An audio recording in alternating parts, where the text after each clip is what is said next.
Считаю очень знаковым, что в год столетия Коми-печати, региональных СМИ мы проводим этот форум. И, конечно, для нас очень важно иметь такую площадку с тем, чтобы обменяться мнениями, провести дискуссии на актуальные, очень острые темы, которые стоят перед нами в год, когда президент объявил о очень важных мероприятиях, проектах прорывных, которые должны вывести нашу страну на совершенно иной качественный уровень.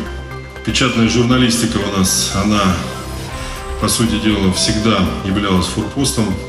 И, конечно же, уверен, что средства массовой информации, как и изначально, во время формирования и становления республики в 2018 году будут активно участвовать в рамках подготовки к столетнему юбилею. Вы, как представители местных органов печати, вы, как местные СМИ, являетесь не просто местными, но вы еще и свои. Свои – это те, кто ходит по тем же дорожкам, кто участвует в тех же самых жизненных процессах, те, кто действительно качественно отличается от тех, кто, бывает, заедет, посмотрит, сложится впечатление, не сложится. Это все такое, знаете, ежеминутное.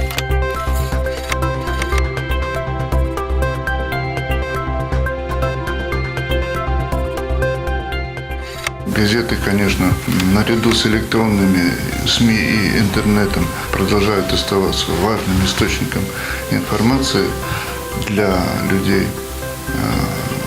Власти республики, на мой взгляд, делают достаточно много для того, чтобы они вообще существовали и функционировали. И, естественно, мы, как представители печатных изданий, надеемся, что и в дальнейшем эта поддержка будет продолжаться и в какой-то мере будет нарастать.